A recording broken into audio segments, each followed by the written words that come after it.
Shalom Bapak Ibu, apa kabar? Luar biasa. Saudara, yang menjadi beban dalam pikiran saya, yaitu jemaat saya ini banyak yang menjadi jemaat yang anak-anak. Karena apa? Karena ikatan mamon. Anak-anak itu kan lemah. Saya ingat sekali saya lihat TV, tuyul ya, tapi buka gitu tahu tuyul. Tuyul itu kesenangannya main ini. Apa itu namanya? Apa? Aduh. Enggak, ini loh. Piting. Ya. Dia dikasih tugas untuk cari duit. Ya, tapi ada kepiting dia main dia lupa. Nah, sama orang Kristen nih. Ya. Orang Kristen tuh punya tugas satu hidupmu. Kita untuk ikut pertandingan imanmu untuk meraih satu kemenangan, yaitu kerajaan surga, yaitu keselamatan. Tapi keselamatan ini disingkirkan semuanya. Hanya karena uang, mamon. Ya. Maka siang hari ini saya mau supaya saudara mulai berubah. Saya tidak mau jemaat saya itu, ya, karena mamon, gini saudara ya, biasanya orang yang terikat dengan mamon yang kuat, itu problem emosionalnya itu besar. Karena dosa itu kan merusakkan pola pikir kita, jiwa kita, dibikin rusak, serakah. Ya.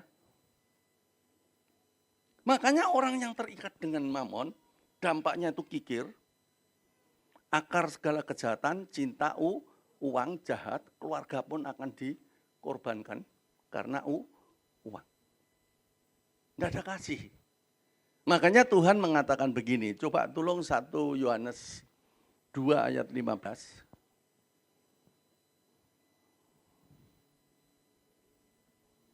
1 Yohanes 2 ayat 15 kita mau baca sama-sama.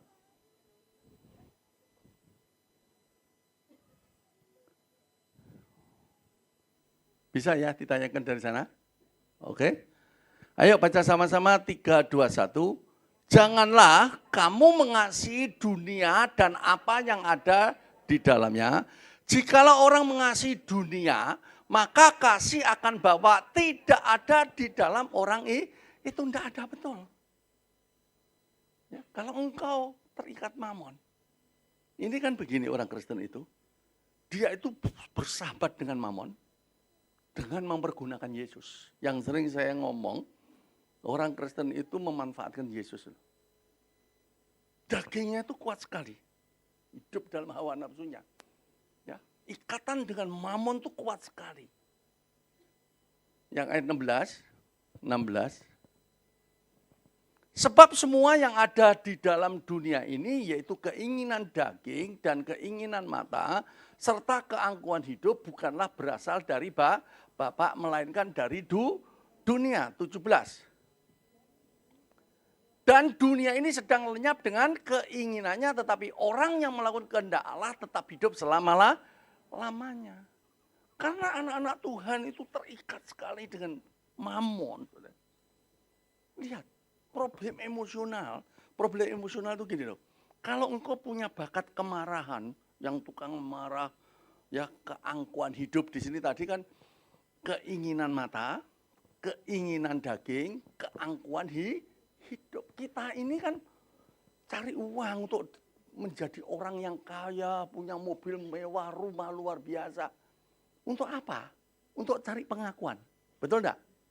Supaya diakui kamu itu luar biasa. Itulah keangkuhan hidup. Makanya Tuhan bilang, carilah kerajaan Allah dan kebenarannya lebih dahulu, semuanya itu saya tambahkan. Karena firman itu mengajar, ketika engkau mau diajar firman, engkau melakukan, oh gua ini salah kalau hidup seperti ini. Aku sekarang berdoa diberkati Tuhan, saya dengan istri malah nggak akur. Yang ada sombong-sombongan, marah-marahan. Rumah tanggaku tambah seperti ini. Apa benar? Saudara cari. Karena engkau tanpa sadari, hidupmu itu terikat dengan mamon. Makanya kasih itu tidak ada. Kalau Tuhan ini kan membentuk karaktermu. Karena kita ini karakter kita udah rusak. Dirusak oleh dosa. Tuhan itu akan memulihkan, akan merestorasi. Ada pemulihan. Supaya kita semua segambar dengan Allah. Wujud asli. Yang saudara bangun bukan lagi dagingmu. Yang saudara bangun adalah roh kita. Karena pertandingan kita adalah pertandingan iman, bukan pertandingan daging. Dan lagi, pola pikir anak-anak Tuhan tentang sukses, itu sama teorinya dunia, sama. Yang penting gua punya duit, rumahku mewah, aku bisa hidup senang. Enggak urusan karakternya. Mau istriku saya dendeng enggak urusan, ya dah. Gua bisa cari istri lagi, gua ganteng kok. Gua cantik, ya. Lu macam-macam, lu nyeleweng, gua juga nyeleweng. Pernah enggak dengar begitu? Saya pendeta aja dengar. Bagus, pantas rusak. Ya, inilah orang-orang yang sesungguhnya terikat dengan mamon, dengan mempergunakan Yesus, berselubung Yesus, kelihatannya rohani, dalamnya bobrok. Makanya orang begini nanti nyalang ke pembuat kejahatan. Aku tidak mengenal engkau. Salah. Dan problem emosionalnya tuh lihat. Kuat sekali. Ya. Orang yang terikat mamon itu biasanya kikir. Ya. Baru kehilangan duit sedikit aja lah. Rugi dikit aja, enggak mau rugi, stres dia. Ya. Salah aja enggak mau ngaku salah. Ya. Maunya bener aja. Loh apa hidup itu kita mau dibohongin begini sih sama dunia ini? Kita itu datang ke Yesus kan mau minta direparasi. Amin. Karena kita itu semua diciptakan oleh Yesus. Kalau mobilmu Astra, tentu kalau mobilmu rusak, bawa ke Astra. Kenapa sudah bawa ke Honda? Enggak salah. Kenapa saudara sudah ngerti jebol moral kok malah ke dunia? Ya malah hancur. Tuhan mau berkati kita supaya berkat itu bisa menjadi sukacita dalam jiwamu. Banyak anak-anak Tuhan yang duitnya banyak, rumahnya mewah, tidak punya sukacita dalam jiwanya. Karena ambisi. Karena problem emosional. Kan bodoh. Ya. Bodoh sekali. Seperti gini. Kuasa perjamuan kudus minyak urapan itu dahsyat, saya beritahu. Enggak main-main. Tapi kalau engkau makan tubuh minum darah tanpa pertobatan, sia-sia. Seandainya engkau disembuhkan tubuhmu, sembuh dari kanker, sembuh dari rematik, sembuh dari hipertensi, tapi makanmu ngawur, tidak ada pertobatan tentang makanan, saudara akan sakit lagi. Ya, betul enggak? Saudara karakternya masih kacau balau. Makan tubuh minum darah. Pakai minyak urapan. Oh dahsyat saya bilang. Ya. Saudara diberkati. Akhirnya yang Tuhan mau memberkati saudara itu. Supaya saudara senang. Keluargamu senang. Istrimu senang. Anak-anakmu senang. Hidupmu senang. Tidak jadi senang. Hidupmu dihancurkan oleh kekayaan. Karena apa? Kesombongan. Coba Lukas 16 ayat 13.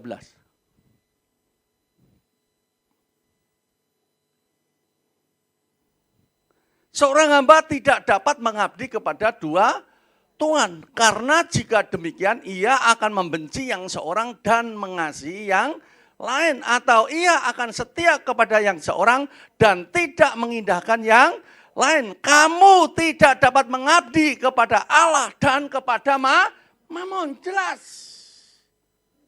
Bukan kita itu bersahabat dengan Mamon dengan mempergunakan Yesus. Ini akan terjadi kesesatan. Ini akan terjadi kehancuran hidupmu, rumah tanggamu. Yang benar, kita itu bersekutu dengan Yesus. Kita harus bersahabat dengan Yesus. Kita harus bersyukur kepada Yesus. Karena jiwa kita diselamatkan dengan mempergunakan Mamon.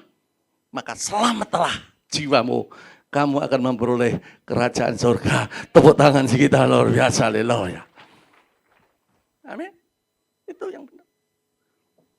Ayat 9. Tadi 13 kan, 9 sekarang. Dan aku berkata kepadamu, ikatlah persahabatan dengan siapa ikat persahabatan? Dengan Yesus, dengan mempergunakan Mamon yang tidak jujur. Supaya jika Mamon itu tidak dapat menolong lagi, kamu diterima di dalam kemah abadi. Yesus mengatakan Mamon itu tidak jujur, pembohong. Dia akan bilang Mamon, aku ini segala-galanya untuk hidupmu. Bohong. Saudara, Mamonmu boleh banyak. Tapi saudara punya urusan rumah tanggamu kacau.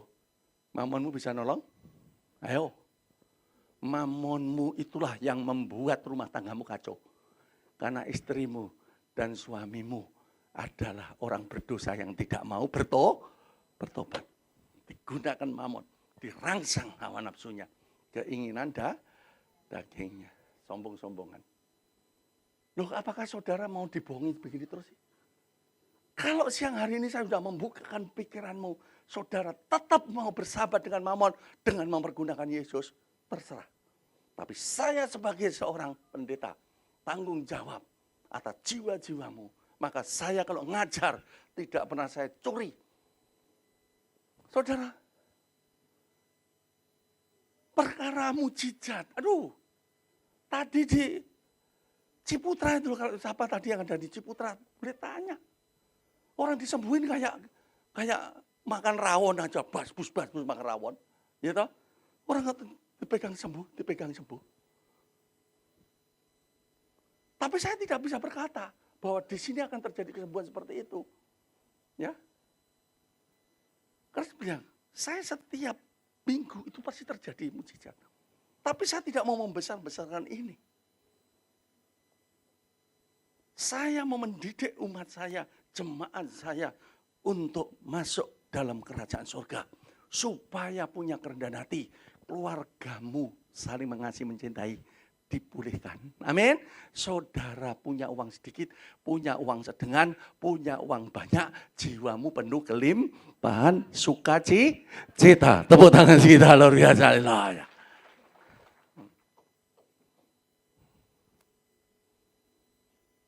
Itu. Saya ini pernah loh. Ya.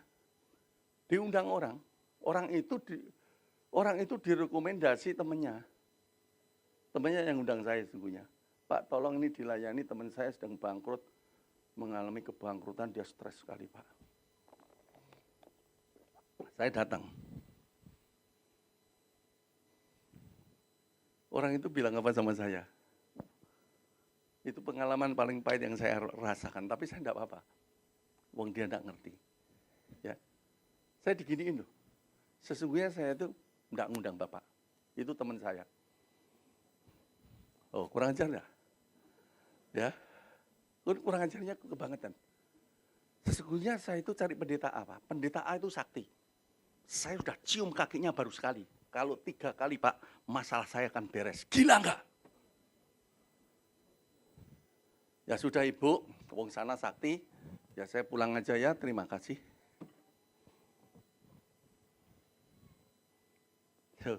Ya, luar biasa. Coba, cium 3 kali beres nanti. Kakinya pendeta. Waduh. Betapa penyesatan itu keluar dan luar biasa sekali. Makanya saya tidak mau membesar-besarkan apa yang saya bisa lakukan. Karena Yesus mengurapi saya. Amin. Saya setiap ke Israel itu pasti terjadi mujizat. Tidak bisa enggak. Siapa yang pernah di sini ikut ke Israel sama saya itu? Bapak itu tanya, di Israel terjadi mujizat enggak ya? Kaki keseleo, besok langsung sembuh. Lepas. Itu keluarganya dia didoain banyak yang sembuh.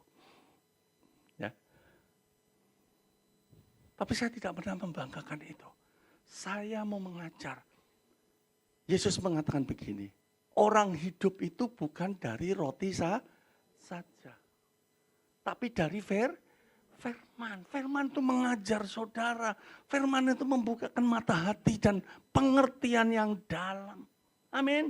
Saudara mau dikasih roti. Pengertianmu yang salah tentang roti. Roti kau jadikan Tuhan atas hidupmu. Roti seakan-akan bisa menyelesaikan masalahmu. Engkau tambah gila. Engkau minum ekstasi. Rumah tanggamu kamu korbankan. Jiwamu kamu korbankan. Hasilnya nol. Akhirnya engkau kalau terkapar sakit tidak bisa apa-apa. Ditinggal mamon. Dibebe mamon. Engkau hanya sakit hati. Amin. Tuhan itu akan membuat hidupmu itu menjadi orang yang berguna. Amin. Bukan setiap orang kaya itu bisa hidupnya menjadi berguna. Enggak, kita dipanggil keluar. Itu Tuhan punya tujuan. Kamu adalah terang garam dunia. Nah kamu di rumah tanggamu aja enggak bisa jadi garam terang dunia. Tiap hari berantem kayak anjing, kayak kucing. Hanya karena angkuh-angkuhan aja, sombong-sombongan. Ya, apa enggak capek jiwamu saya tanya? Nanti si suami udah capek di rumah, lihat si Linda cantik di jalan, Linda itu luar biasa. Akhirnya apa? Nyeleweng enggak? Sama. Istrimu lihat si Joni, ganteng halus. Ini Joni pas kalau konseling sama saya, artinya kalau saya curai hati saya, iya wong baru seneng-senengan. Jadi kamu jadi istrinya, kamu juga akan nyusahin Joni, Joni lebih lagi nyusahin kamu. Wong hidup kok dalam bayangan, hidup itu harus dalam kenyataan. Tuhan membawa hidupmu dalam kenyataan. Hai anak-anak manusia, karena dosa, maka jiwamu itu rusak. Bangkit, bertobat. Amin. Mamon itu tidak jujur. Pembohong. Bukan kita tidak butuh mamon. Tuhan bilang apa? Kamu kenapa khawatir seperti itu? Seperti bangsa yang tidak mengenal Allahnya. Aku tahu nak keperluanmu. Tapi aku akan memberi firman. Amin. Saudara, bangsa Israel itu ketika di Mesir, hidupnya kan enak. Dia di Goshen, ya. Bangsa Israel itu kan ditaruh di Goshen di daerah Mesir itu. Enak, makmur. Ya, makan apa aja ada. Dia dijanji Tuhan tanah yang lebih indah, tanah perjanjian yaitu Kanaan. Dia dibawa keluar dari Mesir ke tanah Kanaan. Bisa enggak Tuhan dengan tangannya yang ajaib tahu-tahu bangsa Israel ini terus langsung ditaruh di Kanaan tanpa perang? Bisa. Orang Amalek itu semua gampang mau dibabat sama Tuhan. Tapi kenapa Tuhan bikin susah bangsa Israel di Mesir? Di padang gurun. Tuhan punya pikiran itu luar biasa. Seperti begini saudara ya. Seorang ibu yang baik, papa yang baik itu akan memberi makan anaknya itu makanan sehat. Ya saya bangga anak saya perempuan. Ya. Dia didik anaknya dari kecil. Itu makan sayur, makan buah. Biasanya anak sayur tidak mau kan? Nangis saya lihat. Ya, dia tetap kasih makan sayur. Ya, sayur. Sekarang udah hampir 4 tahun. Kalau nggak ada sayur, dia cari sayur. Amin. Kalau saudara itu sudah biasa makanan yang enak, kelas rotinya kelas tinggi, ini enak. Saudara dikasih roti yang gitu, begitu makan, ngerti, enggak mau. Betul, kalau saudara sudah mulai senang firman, saudara senang diajar, saudara bertumbuh, saudara enggak akan mau. Ya dah, dengerin orang khotbah gitu, ampas ini. Lu percaya enggak? Lu percayalah, percaya sama saya. Lu ini yang ngomong jemaat saya sendiri loh. Ya, ampas itu Pak Dedi. Coba. Karena dia dipilihkan makanan yang sehat. Memang kurang enak, tapi sehat. Saya ini di Surabaya, dulu khotbah saya itu sepi. Kalau pendeta lain khotbah itu bisa 250, 270 sampai 300 yang pagi. Saya cuma 150 loh. Malam kalau terakhir itu mereka bisa di atas 100, 125, 150, saya 50. Karena saya kasih makan sayur pahit terus saja. Gitu? Saya enggak peduli. Saya akan bertahan dengan ajaran saya enggak akan mau membanggakan bahwa saya bisa nyembuhin orang sakit. Saya enggak akan eksploitasi itu. Tapi saya akan melatih jemaat saya, karena saya murni mau membawa hidupmu semua ini masuk kerajaan surga. Saya mau keluargamu itu baik, saya mau jiwamu itu tentram. Saya tidak kasih obat rangsangan untuk problem emosionalmu itu hidup. Maka saya tidak peduli. Ya. Setelah itu sudah, orang ngerti sendiri. Pak Dedi gua capek, bener omongannya Pak Dedi itu betul. Ya. Sekarang orang-orang begitu enggak mau dengerin khotbah sembarangan. Saya sekarang kalau khotbah pagi 250 sampai 300. Malam termalam biar hujan itu kencang seperti apa. Ya, kemarin itu minggu yang lalu kencang.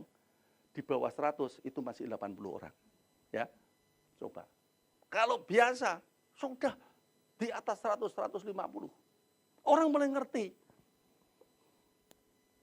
Ini yang saya cari, saya itu orang sakit kok. Saya ke gereja itu bukan cari duit. Kalau saudara gereja cari duit, salah.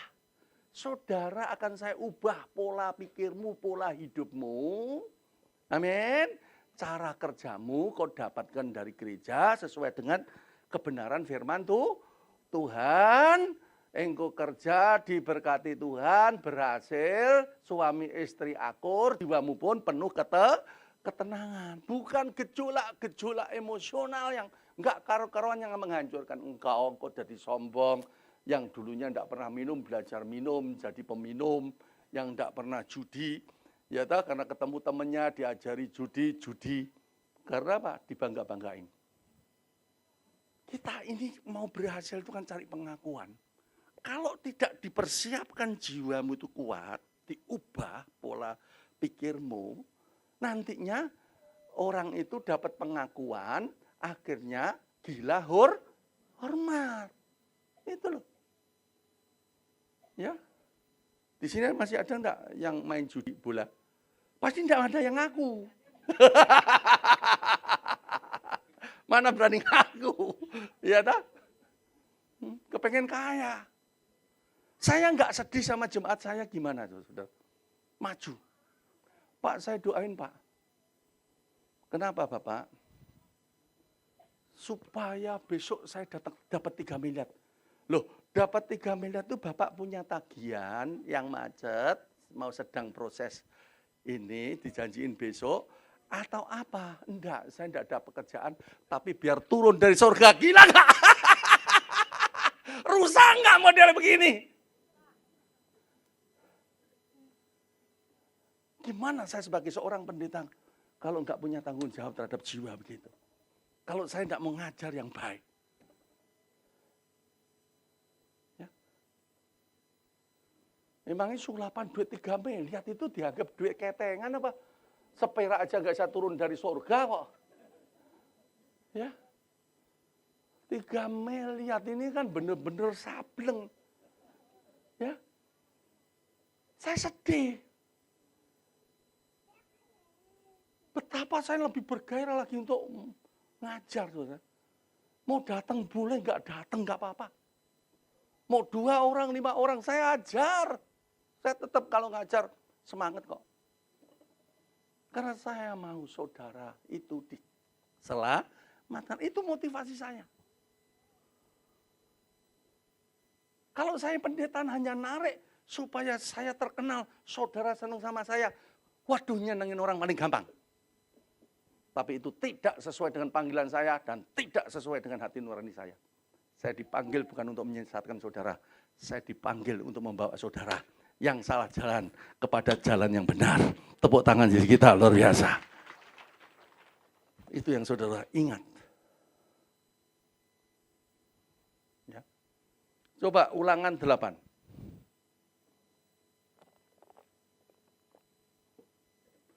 Ulangan 8. Ayo pemain musik. Karena saya mesti ke Bekasi, saudara. Kali ini saya dapat tugas jauh, nggak bisa lama-lama khotbah. Ayat 2, langsung ayat 2 aja lah. Ingatlah kepada seluruh perjalanan yang kau lakukan atas kehendak Tuhan Allahmu di padang gurun selama 40 tahun ini dengan maksud merendahkan hatimu dan mencobai engkau untuk mengetahui apa yang ada dalam hatimu, ya ini apakah engkau berpegang pada perintahnya atau tidak. Jadi permasalahan hidupmu kalau engkau sekarang punya masalah ekonomi, keuangan, usaha, bukan saudara itu kena kutuk, enggak. Saudara bukan orang yang terkutuk. Saudara sudah ditebus, dibayar lunas oleh darah Yesus. Saudara adalah ahli-ahli waris kerajaan surga. Saudara adalah anak-anak Allah. Lupa ahli waris kok saya mengalami seperti ini? Ya. Coba kamu bisa bangkrut seperti itu semua dikoreksi. Pasti ada kesalahan. Amin. Tuhan mau mengubahkan pola pikirmu. Seperti bangsa Israel ini. Diuji hatimu. Kalau orang memanfaatkan, bersahabat dengan Mamon dengan memanfaatkan Yesus, hanya diberkati aja saudara bisa sukacita. Karena apa? Karena orang yang bersahabat dengan Mamon dengan mempergunakan Yesus, ya, yang membuat dia bisa sukacita luar biasa karena Mamon. Tapi orang-orang yang bersahabat dengan Yesus dengan mempergunakan Mamon, kebahagiaan pertama, karena jiwa saya diselamatkan, karena saya punya Yesus Kristus Tuhan. Tepuk tangan kita luar biasa. Itu baru benar. Suatu hari Anda bisa tidak punya apa-apa karena goncangan-goncangan ekonomi dunia. Itu. Mamon itu membentuk keangkuhan hidup. Pakai jam bermerek, boleh, kenapa saya tidak boleh saudara? Tuhan izinkan, tapi jangan semuanya itu kredit. Sendok garpu kredit, jam kredit, mobil kredit, tidur kredit, ya dah? Bunyinya didit. Lu kok seneng pakai didit itu? Ya dah? Habis itu stres karena kredit. Nanti kata orang gimana? Loh kok kata orang? Wong tetangga itu bisanya keplok. Ya kan enggak mau tombok kok kamu turuti. Yesus tidak pernah mengajarkan begitu. Yesus mengajarkan. Ya, engkau punya kerendahan hati, kau bangun hidupmu di atas batu karang yang kokoh. Yesus Kristus. Yang penting apa kata Yesus terhadapmu? Orang lain bilang, boleh mengatakan menghina kita, kamu orang miskin, kamu tidak berguna. Kok kamu berani nuduh saya tidak berguna? Apa buktinya? Saya tidak merugikan kamu, saya tidak minta-minta, saya kerja, memang saya belum mendapat berkat yang besar. Kalau itu di mata Tuhan, orang itu yang berhasil daripada orang kaya yang membuat susah orang lain. Nah inilah yang kau harus tahu tentang kesuksesan. Nah orang Kristen kok kesuksesan sama dengan orang dunia. Ya salah, pantas kayak begitu. Ya. Nggak urusan dunia, kamu mau kawin 5 kali, nggak urusan, silahkan. Ntar ketemu temenmu, John, wong hidup sekali kok kamu cuma itu aja istrimu. Kali-kali dah, habis sayur asem, sayur lodeh, emangnya kawinan itu kayak kawin anjing. Kawinnya orang Kristen itu kudus, amin. Ya, emangnya babi apa? Tuhan belum ada firman-Nya babi itu mulia, mulia itu saudara dan saya. Amin. Ayo ayat tadi 3. Ayat 3. Haleluya, ayat 3. Jadi ia merendahkan hatimu, membiarkan engkau lapar dan memberi engkau makan mana yang tidak kau kenal dan yang juga tidak kenal oleh nenek moyangmu, untuk membuat engkau mengerti bahwa manusia hidup bukan dari roti saja, tetapi manusia hidup dari segala yang diucapkan Tuhan. Firman. Bagaimana saudara jadi orang Kristen tidak mau baca firman, lihat firman ogah, lihat duit matanya hijau. Apa enggak salah? Ya toh? Itu loh. Saya khotbah ini kan keras. Ya toh? Nah saya kerasin gini aja saudara nggak berubah, apalagi pelan-pelan. Saya semalam lihat TV kan, Ahok, etika bicara. Biar etika bicara ya seperti itu aja, orang nggak mau berubah, ya dah. Lah alus-alus nyolong kanggo opo? Ya, untuk apa? Ya, saya hanya kalau saudara belajar firman original ini seperti apa yang saya katakan, karena saya dapat itu dari firman, dari ini loh Alkitab. Ini buku kehidupan. Kalau engkau bisa membongkar rahasia ini, oh hidupmu penuh damai sejahtera. Masalahnya saudara tidak mau. Maunya diiming-imingi. Ya. Yang merahnya merah winter untuk ini loh apa? Pakaian, ya dah. Kerupuk warna merah kelihatan cantik, padahal merahnya palsu. Bibir merah juga palsu. Nggak, ibu-ibu harus pakai bibir merah. Nanti suamimu nggak seneng. Amin. Tuhan itu meyakinkan. Nah, orang hidup itu bukan dari roti saja. Ini dari firman. Ketika engkau mengerti firman, ketika jiwamu diberi firman, lihat. Beda. Sama roti. Oh iya benar juga, gua salah. Gua Tuhan terima kasih kau beri suami yang ganteng gini, baik gini, kok saya marahin terus saja. Ya tak? Tuhan ampuni saya, istri saya udah melayani saya baik, udah begini baik, kenapa saya menyakiti terus? Kenapa sih saya kok enggak mau berubah? Jiwa saya sendiri tertekan. Ya, makanya saya sering ngomong, orang itu banyak bodoh. Firman mengatakan, kalau kamu mendengar perkataanku tidak melakukan, kamu bodoh. Orang bodoh itu orang yang paling celaka. Kok mau saudara dibunuh sama hawa nafsumu? Kok mau keluargamu dihancurkan oleh hawa nafsumu? Itu orang bodoh. Kalau hawa nafsumu menguasai kuat, tukang marah, sombong, habis suamiku jengkelin, lihat dulu dong, kan kata kamu suamimu jengkelin. Ya emangnya kamu nggak nyebelin. Ya tak? Wong sama-sama aja loh. Ya tak? Kalau semua mau melakukan firman Tuhan, membangun di atas dasar, akhirnya engkau memiliki pengendalian diri.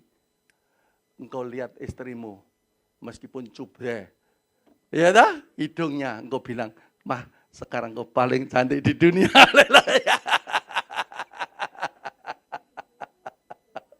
Amin. Iya, meskipun kamu lihat suamimu gendut, ya, kamu hamil 7 bulan, sudah gendut, perutnya suamimu gendut lagi.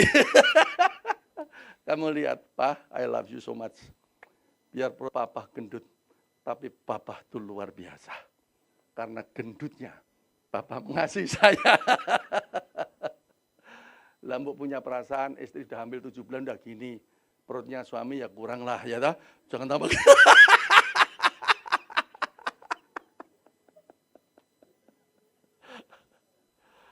Orang itu diajar yang baik sama tidak mau. Ya. Ayo kita sungguh-sungguh di dalam Tuhan gitu. Ya.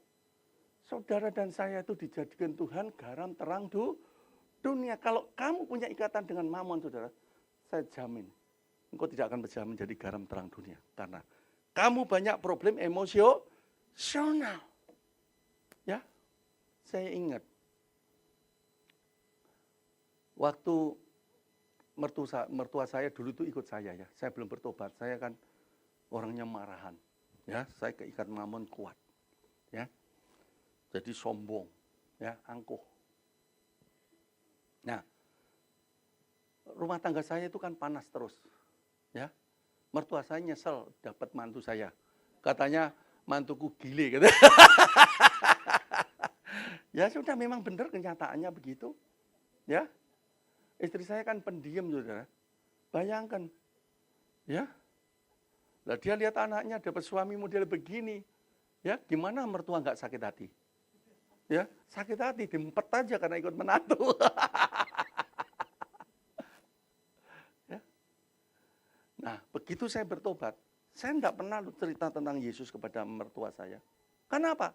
Saya tahu mertua saya kan sedang sakit hati sama saya. Saya akan buktikan, saya punya komitmen dengan Tuhan, saya akan buktikan apa yang Tuhan sudah berikan kepada saya, keselamatan. Hidup saya berharga, saya tidak mau dikuasai nafsu seperti ini. Yang memisahkan, yang memecah-mecah rumah tangga saya. Ya, mertua aja sampai sakit hati.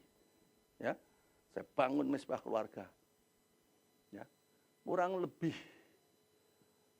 7 apa 8 bulan, di atas 6 bulan. Ya. Cucunya bilang gini, Mak, ayo doa sama papi. Mertua saya biasanya kalau diajak doa itu jawabnya gini, itu apa doa? Yang penting jian, duit. Karena dia merasa terhina lihat menantu super nggak karu-karuan. Gimana nggak nyakitin hati? Gimana hidupku bisa jadi berkat? Ya, gimana saya berani untuk bicara firman Tuhan? Wong belum terbukti. Tapi setelah 7-8 bulan, rumah tangga kan berubah. Cucunya ngajak neneknya. Saya tidak pernah suruh cucunya untuk ngajak neneknya. Mak, ayo doa sama papi. Ikut doa. Malam pertama pertemuan itu, saudara, mertua saya menyatakan saya bertobat mau ikut Yesus saja. Loh, minta dibaptis. Dia tidak lagi pakai begini-begini. Ya dah, buang semuanya. Setelah sekian bulan dibaptis sudah selesai, saya tanya, Mama, kok ikut Yesus kok begitu radikal sekali, luar biasa. Terus cuma sekali ketemu kok Mama terus mau ikut Yesus. Yang nyebabin apa, Ma? Oh, kok apa yang ngerti ya? Orang Semarang kan gitu. Mertua saya orang Semarang. Kamu mau tahu ya? Oh iya loh, Ma. Karena kamu gila sembuh katanya.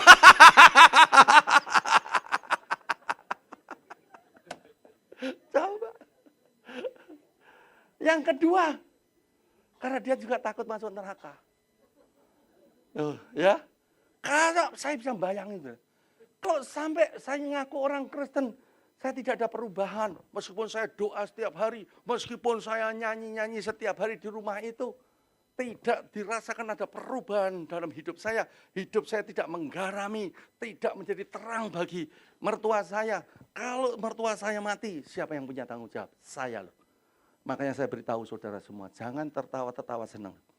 Kalau orang mati karena tidak mau terima Yesus karena saudara, saudara akan ditanya Tuhan nanti kalau saudara mati. Amin. Maka kita harus sungguh-sungguh dalam Tuhan. Mari kita bersahabat dengan Yesus. Kita minta diurapi talentanya. Pekerjaanmu dibangkitkan. Kita mempergunakan mamon untuk keselamatan, untuk kerajaan surga, untuk mencari jiwa-jiwa. Diberkati. Amin. Sehingga ketika mamon tidak bisa menolongmu, engkau semua diterima di dalam kerajaan surga. Ayo, tepuk tangan kita luar biasa.